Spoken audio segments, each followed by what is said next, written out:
Hello my dear learner, welcome in Sky classes.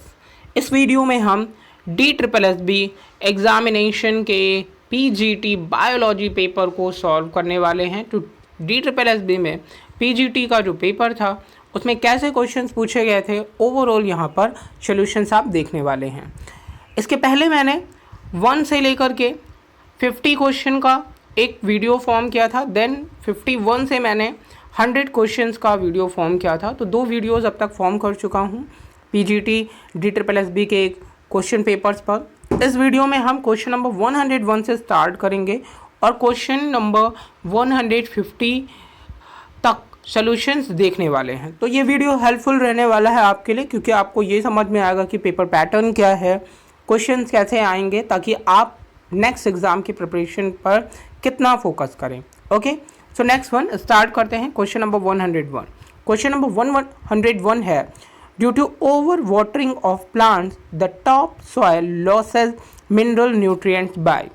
Okay, it means कि अगर हम plants को ज़्यादा पानी देते हैं तो क्या रीज़न होता है कि जो उनकी अपर सॉइल होती है उसमें मिनरल्स नहीं प्रेजेंट होते, मिनरल्स लॉस्ट हो जाते हैं। सो फर्स्ट ऑप्शन है यहाँ पर स्मेयरिंग, नेक्स्ट है वेदरिंग, थर्ड वन है लीचिंग एंड फोर्थ वन है ग्रेविटेशन। तो यहाँ पर ऑप्शन नंबर सी करेक्ट हो जाएगा, लीचिंग प्रोसेस के थ्रू। ओके, तो अगर बहुत ज़्यादा प्लांट्स को पानी देंगे तो लीचिंग प्रोसेस की वजह से जो अपर सॉइल होती है उसका मिनरल न्यूट्रिएंट्स जो है वो डिक्रीज होने लगता है। आप यहाँ पर इनका हिंदी वर्जन भी देख सकते हैं। ठीक है, क्वेश्चन नंबर 101, पौधों को अत्यधिक पानी डालने से फिल इन द ब्लैंक्स के कारण ऊपरी मृदा मिनरल पौष्टिकता खो देती है। तो यहाँ पर ऑप्शन नंबर सी करेक्ट हो जाएगा, निष्कर्षण हम बोलेंगे। ओके, चलिए नेक्स्ट है क्वेश्चन नंबर 102 पर फोकस करते हैं हम लोग। तो क्वेश्चन नंबर 102 है, यहाँ पर देखते हैं क्या पूछा गया है। ओके, तो क्वेश्चन नंबर 102 है, population increases in a geometric ratio while food supply increases in arithmetic ratio is according to.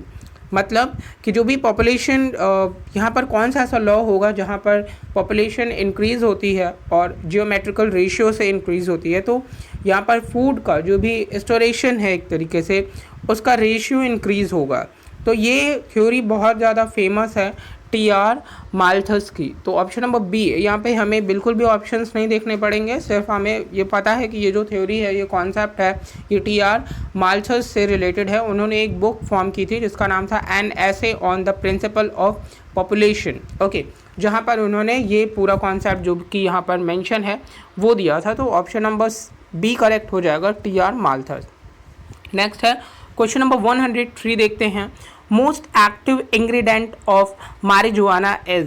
तो सबसे ज़्यादा एक्टिव इंग्रेडिएंट कौन सा है मारिजुआना में? तो यहाँ पर अगर हम लोग देखें तो क्वेश्चन नंबर 103 में ऑप्शन फर्स्ट है एग्रोस्टेरॉल, बी है टेट्राहाइड्रो, सी है एर्गेस्टिन और डी है नन ऑफ दिस। तो यहाँ पर ऑप्शन नंबर बी करेक्ट हो जाएगा, THC हम लोग इसे बोलते हैं। ठीक है, तो इसका फुल नेम होता है टेट्राहाइड्रो कॉम्नाबिनाल और सो यहाँ पर ऑप्शन नंबर बी करेक्ट हो जाएगा, tetrahydro. Okay, next I think ये कुछ समझ में आ रहा होगा आप लोगों को, और अगर आपको वीडियो अच्छा लगे तो आप वीडियो को लाइक भी कर सकते हैं और चैनल को सब्सक्राइब भी कर सकते हैं और शेयर कर दें तो बहुत अच्छी बात होगी। क्वेश्चन नंबर 104 है यहाँ पर, which chemical is used for fusion of protoplast of 2 cells. So यहाँ पर क्वेश्चन में पूछा गया है कि ऐसे कौन से केमिकल्स हैं जो 2 सेल्स के प्रोटोप्लास्ट को के लिए यूज़ किए जाते हैं। तो यहाँ पर ऑप्शन अगर हम रीड करें तो PEG है first option A, and then उसके बाद है बोथ A एंड C, और C पढ़ें तो यहाँ पर है सोडियम नाइट्रेट एंड D है नन ऑफ दीज।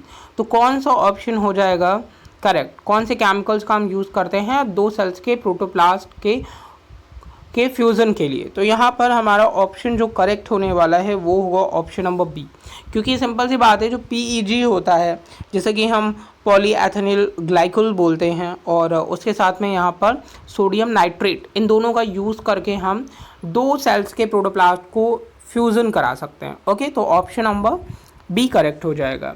नेक्स्ट है यहाँ पर question number 105, onion came from which country. मतलब आपको सब कुछ आना चाहिए।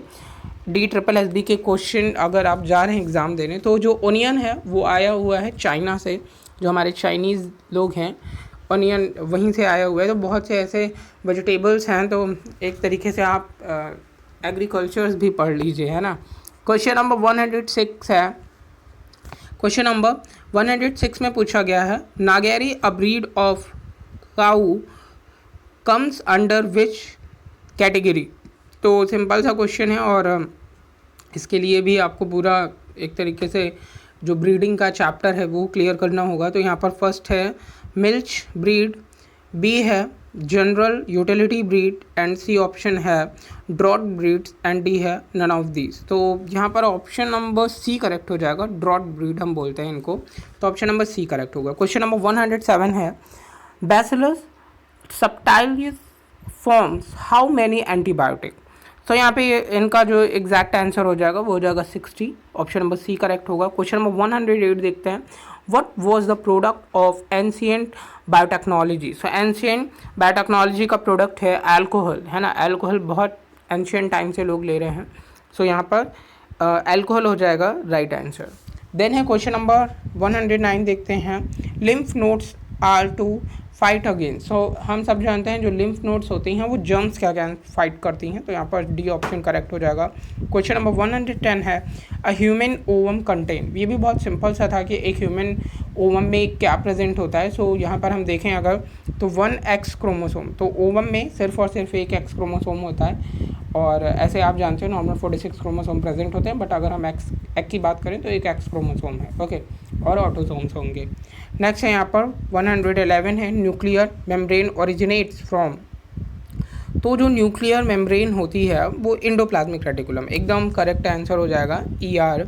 सो 111 का जो राइट ऑप्शन होगा वो ER होगा, इंडोप्लाज्मिक रेटिकुलम। टोनोप्लास्ट नहीं होगा और एरोसिसोम नहीं होगा, एंडोसाइट्स ऑफ द गोल्जी बॉडीज़ भी नहीं होगा।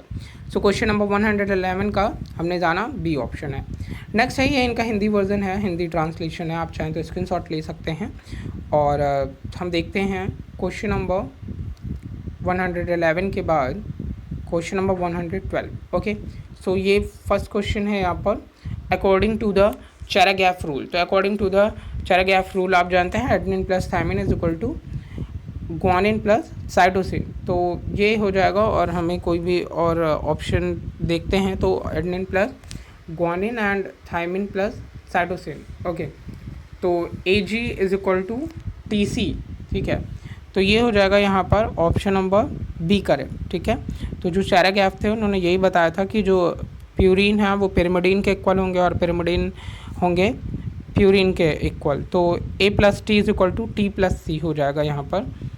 तो ये आप बोलेंगे ऑप्शन नंबर बी करेक्ट है। अब ऐसे आप A plus T is equal to G plus C ऐसा कॉन्सेप्ट मत लगाइएगा वहाँ पर, ठीक है।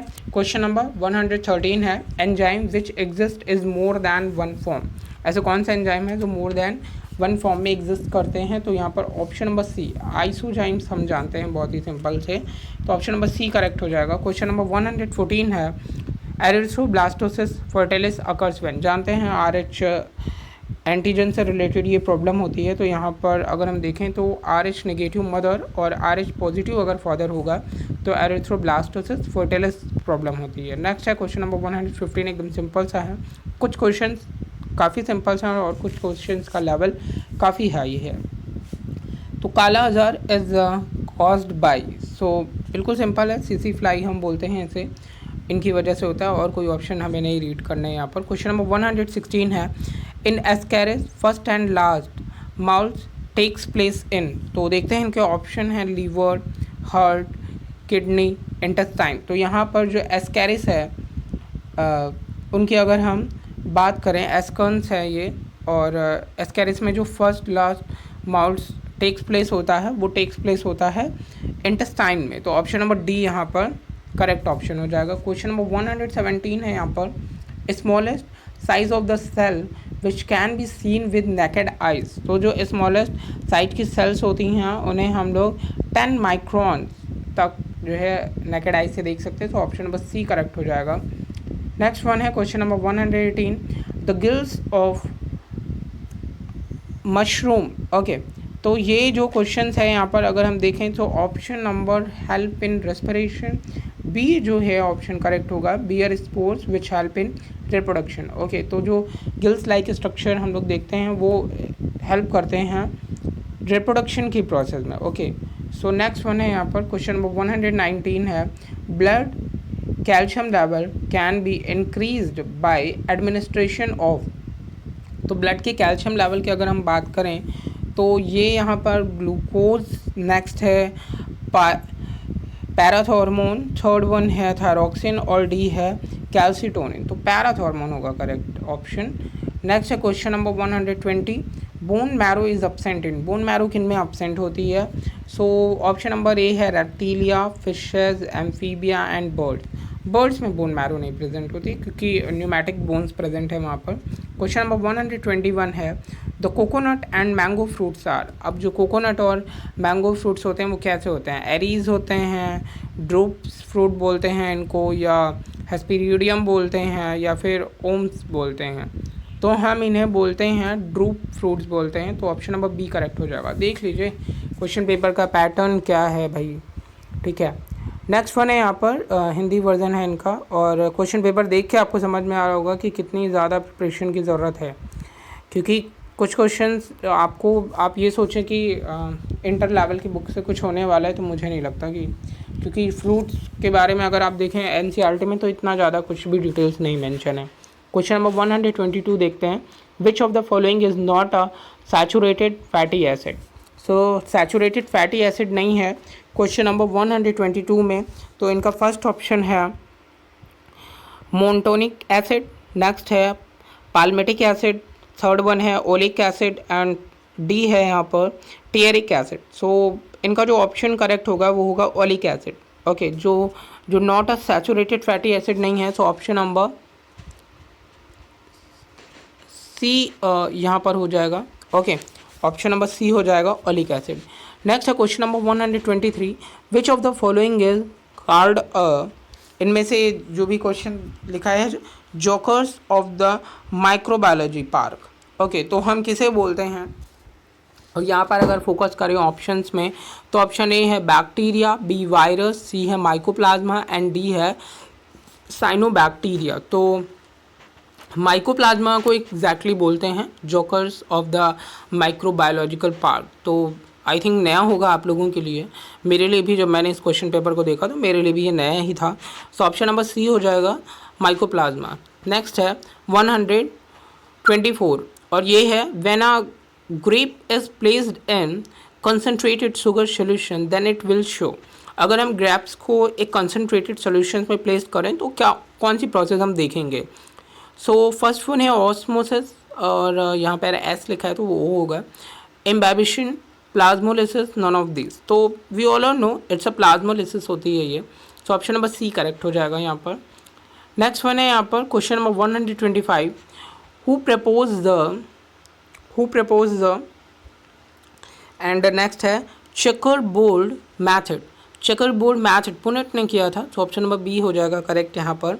नेक्स्ट वन है क्वेश्चन नंबर 126 है adrenal gland is derived from ectoderm and endoderm, mesoderm and both ectoderm and mesoderm. तो ये एक तरीके से एक्सेप्शनल है, इसलिए ये क्वेश्चन यहाँ पे इवन पूछा ही गया है। तो ये बोथ एक्टोडर्म एंड एंडोडर्म से एराइज होती है, क्योंकि होता क्या है, ऑप्शन नंबर डी होगा यहाँ पे करेक्ट। तो होता क्या है कि ऐसे हम लोग ओरिजिन्स की जब बात करते हैं तो क्योंकि एड्रिनल ग्लैंड में दो पोर्शन प्रेजेंट होते हैं, एक पोर्शन हम लोग बोलते हैं कॉर्टेक्स का, और सेकेंड वन पोर्शन हम लोग बोलते हैं मेडुला का, है ना, ऐसे ही तो बोलते हैं।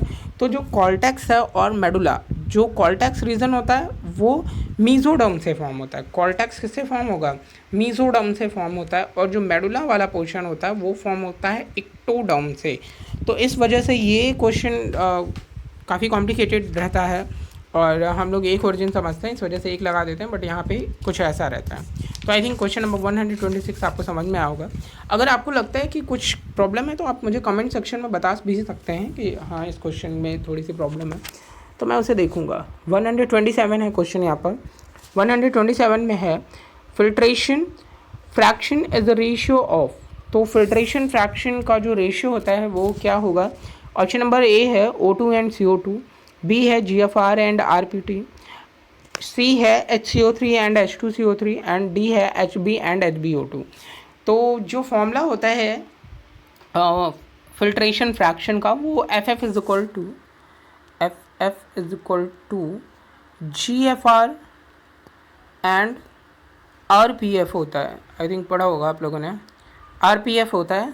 तो FF का मतलब यहाँ पर होता है फिल्ट्रेशन फ्रैक्शन और GFR का मीनिंग होता है यहाँ पर ग्लोमेरुलर फिल्ट्रेट रेट और RPF का मतलब होता है रीनल से रिलेटेड होगा, रीनल प्लाज्मा एंड फ्लुएशन। तो ये हो जाएगा यहाँ पे, तो ऑप्शन नंबर बी करेक्ट होगा। ओके, तो यहाँ पर कोई रेशियो में बहुत ज़्यादा फोकस नहीं करना है आपको। अब सीधे यहाँ पर बताएंगे। आई थिंक क्वेश्चन कहाँ गया हमारा, यस ये 127। तो 127 का ऑप्शन नंबर बी करेक्ट हो जाएगा। क्वेश्चन नंबर 128 देखते हैं। कॉम्प्लीमेंट्री जीन्स इन F1 generation ratio give ratio. तो जो कॉम्प्लीमेंट्री जीन्स F1 जनरेशन में है उनका क्या रेशियो होता है? सो सिंपल है, ऑप्शन नंबर डी यहाँ पर हो जाएगा हमारा। ओके, तो ऑप्शन नंबर डी होगा हमारा यहाँ पर कॉम्प्लीमेंट्री जीन्स का रेशियो। एंड नेक्स्ट है उसके बाद 129 क्वेश्चन है the enzyme necessary for HSK pathway. अब HSK आपको पाथवे पता होगा, H/SLAC पाथवे बोला है। देखिए कई जगह इन्होंने एब्रीविएशंस यूज़ किए हैं तो कहीं ना कहीं कॉम्प्लिकेटेड है ये। तो H एंड SLAC साइकिल्स में जो एंजाइम्स यूज़ करते हैं RUBP, तो और कोई ऑप्शन मुझे नहीं लगता पढ़ना चाहिए। RUBP रुबलोज बाईफॉस्फेट कार्बोक्सिलेज और आगे ऑक्सीजनेज भी होता है। तो ये हो जाएगा हमारा RUBP और ऑप्शन नंबर ए करेक्ट होगा। क्वेश्चन नंबर 130 है यहाँ पर the products of Hill's reactions are. Hill reaction के प्रोडक्ट क्या होंगे? तो ऑप्शन नंबर ए है ATP, हाँ होता है। ऑक्सीजन ये भी होता है। NADPH और H+ भी होता है। ऑल, हाँ बिल्कुल ऑल हो जाएगा। So option number D correct होगा। क्वेश्चन नंबर 131 है in which form are carbohydrates located in plants. Plants में जो कार्बोहाइड्रेट है वो किसके फॉर्म में प्रेजेंट होता है? So option A glucose, sucrose, fructose and maltose. Of course glucose के फॉर्म में, तो ऑप्शन नंबर ए करेक्ट होगा। चलिए क्वेश्चन नंबर 132 को देखते हैं। तो ये इनका हिंदी वर्जन है, आप चाहें तो स्क्रीनशॉट भी ले सकते हैं। क्वेश्चन नंबर 132 सॉल्व करते हैं हम लोग। ओके, तो 132 है यहाँ पर number of NADH2 products in Krebs cycle. Okay, तो ये क्रैब होगा और आप भी जानते हैं क्रैब मेंशन है। तो क्रैब साइकिल में जो NADH2 फॉर्म होते हैं वो उनके नंबर्स क्या होते हैं? तो 2 होता है, 6 होता है, 4 होता है या 8 होता है? ऑफकोर्स ये 4 होता है। So option number C correct हो जाएगा। 4 NADH2 फॉर्म होते हैं क्रैब साइकिल में। और आप जानते हैं एक NADH2 के मॉलिक्यूल से ATP कितने फॉर्म होते हैं? 3 फॉर्म होते हैं, है ना। चलिए 133 देखते हैं यहाँ पर। और 133 में है the amount of energy given by 1 molecule of ATP is. तो ATP के एक मॉलिक्यूल से हमें कितनी एनर्जी मिलती है? सो 7.3 किलो कैलोरी। और कोई ऑप्शन नहीं पढ़ना है, ए ऑप्शन ही करेक्ट है। 7.3 किलो कैलोरी मिलती हैं हमको। नेक्स्ट है 134 which of the following chemical elements is present in all protein. कौन से केमिकल्स है जो हर एक प्रोटीन में प्रेजेंट है? Nitrogen only, hydrogen, nitrogen and oxygen, hydrogen and nitrogen, nitrogen and oxygen. तो हर एक प्रोटीन में प्रेजेंट होता है हमारा हाइड्रोजन, नाइट्रोजन एंड ऑक्सीजन। तो बी ऑप्शन करेक्ट हो जाएगा। क्वेश्चन नंबर 135 है substance that can be absorb without digestion are the. कौन से ऐसे सब्सटेंस हैं जो एब्जॉर्ब किए जाते हैं बिना डाइजेशन के? तो हम जानते हैं प्रोटीन भी डाइजेस्ट होता है, कार्बोहाइड्रेट भी डाइजेस्ट होता है, ठीक है। और यहाँ पर हमारा जो मिनरल्स है उसका भी हम कुछ ना कुछ करते ही हैं। ऑप्शन नंबर डी विटामिन जो है वो बिना डाइजेशन के एब्जॉर्ब होते हैं, तो विटामिन हो जाएगा राइट ऑप्शन। क्वेश्चन नंबर 136 है a carbohydrate that can not be digested by human is. कौन सा कार्बोहाइड्रेट है जो ह्यूमन नहीं डाइजेस्ट कर पाता? 136 क्वेश्चन में यहाँ पर glucose, cellulose, starch and sucrose. हम सब जानते हैं सेलुलोज है, वर्मी फॉर्म अपेंडिक्स आप लोगों ने सुना भी होगा, पढ़ा भी होगा। उससे रिलेटेड है कि वर्मी फॉर्म अपेंडिक्स सेलुलोज के डाइजेशन के लिए होती, तो प्रेजेंट में वो एज अ वर्किंग नहीं है। 137 है the percentage of alveolar air exchange with each breath is. So question number 137 में इन्होंने पूछा है कि जब भी जो हम लोग एल्वियोलर एक्सचेंज करते हैं, ब्रीथिंग करते हैं, तो उनका क्या परसेंटेज होगा। तो क्वेश्चन नंबर 137 में ए ऑप्शन ही करेक्ट है, 5% होगा। क्वेश्चन नंबर 138 है haemoglobin is found dissolve in the plasma of. जो हीमोग्लोबिन है वो प्लाज्मा में डिजॉल्व होता है और इनका एग्जाम्पल क्या हो जाएगा, तो option man, bird, frog, earthworm. Earthworm होगा, ये पीजीटी में भी पहले भी पूछा जा चुका है क्वेश्चन। तो अर्थवॉर्म की प्लाज्मा में डिजॉल्व फॉर्म में हीमोग्लोबिन प्रेजेंट होता है। क्वेश्चन नंबर 139 है the process of tubular reabsorption from the nephron में। तो जो 139 क्वेश्चन इसमें पूछ रहे हैं कि जो नेफ्रॉन्स होती हैं उनमें जो रीअब्जॉर्प्शन की प्रोसेस होती है वो कैसे होती है। तो ऑप्शन नंबर फर्स्ट है be passive, be active, involves carrier molecule, and option number D है ए एंड सी। तो यहाँ पर जो करेक्ट ऑप्शन होगा वो होगा बी एक्टिव प्रोसेस के थ्रू होता है। यहाँ पर पैसिव और या फिर ए एंड सी दोनों को हम नहीं बोलेंगे। क्वेश्चन नंबर 140 है, 140 में पूछा गया है cutaneous receptive fields are smallest in. तो यहाँ पर अगर हम देखें finger tip, thigh, back, arms, तो यहाँ पर कौन सा ऑप्शन करेक्ट हो जाएगा, ऑप्शन नंबर ए। जो हमारी फिंगर टिप्स होती हैं वहाँ पर ऐसे स्ट्रक्चर प्रेजेंट होते हैं। नेक्स्ट है question number 141 the storage form of thyroid hormone is. तो जो स्टोरेज फॉर्म है थायराइड हार्मोन का, और यहाँ पर ऑप्शन पढ़ें तो थायरोग्लोब्युलिन, ऑप्शन नंबर ए है thyroid binding globulin, option number C है फ्री थायरोक्सिन, एंड देन है ट्राई आइडोथायरोक्सिन। तो ऑप्शन नंबर ए करेक्ट होगा यहाँ पर थायरोग्लोब्युलिन। क्वेश्चन नंबर 141 का ऑप्शन नंबर ए करेक्ट होगा। नेक्स्ट वन है यहाँ पर देखिए, ये इनका पैटर्न है हिंदी में, और अब हम क्वेश्चन नंबर 142 सॉल्व करते हैं। आई थिंक ठीक लग रहा होगा आपको वीडियो। तो question number 142 from which natural substance was oxygen isolated for the first time. तो जो ऑक्सीजन सबसे पहले एक्सट्रैक्ट किया गया था वो किससे किया गया था। सो ऑप्शन नंबर ए है human bone, human urine, guano and human blood. Of course it's extracted from the human urine. तो ऑप्शन नंबर बी यहाँ पर करेक्ट हो जाएगा। डार्विन का नाम आपने सुना होगा कि उन्होंने कुछ हमारे प्लांट्स होते हैं ग्रासेस से उसे एक्सट्रैक्ट किया था। इवन यहाँ पर इस क्वेश्चन का आंसर हो जाएगा ह्यूमन यूरिन। नेक्स्ट है question number 143 2,4 dichlorophenoxy acetic acid is use to destroy. तो इनका यूज़ हम क्यों करते हैं क्वेश्चन नंबर 143 का, तो ऑल वीट्स के लिए या डाइकॉट वीट्स के लिए या मोनोकॉट वीट्स के लिए या नन के लिए। तो ऑफकोर्स हम इनका यूज़ करते हैं डाइकॉट वीट्स के लिए। तो ऑप्शन नंबर बी करेक्ट हो जाएगा। क्वेश्चन नंबर 144 है collectively the external genitalia organs of the female are known as the. क्या बोलते हैं हम इनको, अल्वा बोलते हैं, लैबिया माइनोरा, मेजोरा या मॉन्स प्यूबिस। क्या बोलते हैं भाई, तो हम इन्हें बोलते हैं वल्वा। ओके, तो हो जाएगा ऑप्शन नंबर ए करेक्ट हो जाएगा। क्वेश्चन नंबर 145 है as compared with the sperm the egg contains more. क्या ज़्यादा होगा यहाँ पर एग में, क्रोमोसोम, साइटोप्लाज्म, माइटोकॉन्ड्रिया या सेंट्रियोल। ऑफकोर्स इनमें सबसे ज़्यादा अगर हम बात करें तो प्रेजेंट होता है साइटोप्लाज्म, क्योंकि उसका साइटोप्लाज्म ज़्यादा है, शेप साइज उसका ज़्यादा होता है एग का। क्वेश्चन नंबर 146 है the study of ageing is called. अगर आप एजिंग की स्टडी करते हो तो इसे हम क्या बोलेंगे, तो एजिंग की स्टडी जैसे कि फर्स्ट ऑप्शन ही हमको दिख रहा है जेरेंटोलॉजी हम बोलते हैं एजिंग की स्टडी को। तो ऑप्शन नंबर ए करेक्ट हो जाएगा। नेक्स्ट है क्वेश्चन नंबर 147। क्वेश्चन नंबर 147 में क्वेश्चन पूछा है इन्होंने the last succession in a seer is. तो आप लोगों ने पढ़ा होगा सक्सेशन की प्रोसेस।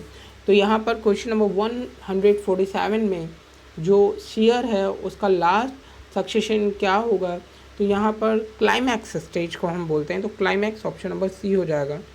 क्वेश्चन नंबर 148 है फ्लिपर्स और paddles of fishes are modification of. तो जो फ्लिपर्स प्रेजेंट होते हैं या जो पैडल्स होते हैं वो फिशेज में किसके मॉडिफिकेशन होते हैं, तो यही हम लोग जानते हैं बहुत अच्छे से कि 4 लिम्ब। अब यहाँ पर सिंपल सा ही था कि 4 लिम्ब्स ही होते हैं जो कि उसमें मॉडिफाई होते हैं और उनके पैडल्स या फ्लिपर्स का फॉर्मेशन करते हैं फिशेज में। क्वेश्चन नंबर 149 है the average height of the Zulu and Watusi tribes man is. तो जो भी ट्राइबल पीपल रहते हैं जुलू या वाटूसी ट्राइबल्स, उनकी एवरेज हाइट कितनी होती है? तो इनकी एवरेज हाइट होती है 1.2 मीटर टू 2.2 मीटर। ओके, तो ऑप्शन नंबर ए करेक्ट हो जाएगा यहाँ पर। क्वेश्चन नंबर 150 है। क्वेश्चन नंबर 150 में इन्होंने पूछा है कि जो अफोटिक जोन है in sea maintaining constant salinity ranges from, अब जो भी सैलिनिटी रेंज है वो कितनी होती है? तो यहाँ पर क्वेश्चन नंबर 150 में ऑप्शन नंबर सी करेक्ट हो जाएगा, 200 m टू 2000 m। ओके, तो ये इनकी सैलिनिटी का रेंज है। क्वेश्चन नंबर 150 तक ही हमें सॉल्व करना था इस वीडियो में। क्वेश्चन नंबर 151 से क्वेश्चन नंबर 200 तक हम लोग सॉल्व करेंगे नेक्स्ट वीडियो में। तो आप लोगों को ये वीडियो कैसा लगा मुझे कमेंट करके आप ज़रूर बताइएगा। किसी क्वेश्चन में आपको प्रॉब्लम लगती है कि कुछ ऑप्शंस होना चाहिए दूसरा, तो उसे भी आप लोग बताइएगा, हम उसे क्लियर करने की कोशिश करेंगे। और क्वेश्चन नंबर 151 है यहाँ पर, इसका आंसर भी आप दे सकते हैं कि फिजिकल बेसिस ऑफ लाइफ हम किसे बोलते हैं। तो एक तरीके से अच्छी प्रिपरेशन हो जाएगी हमारी। Okay, so hopefully my learner video आपके लिए हेल्पफुल रहा होगा। अगर वीडियो हेल्पफुल रहा हो तो लाइक करें, चैनल को सब्सक्राइब करें और शेयर भी करें। Thank you.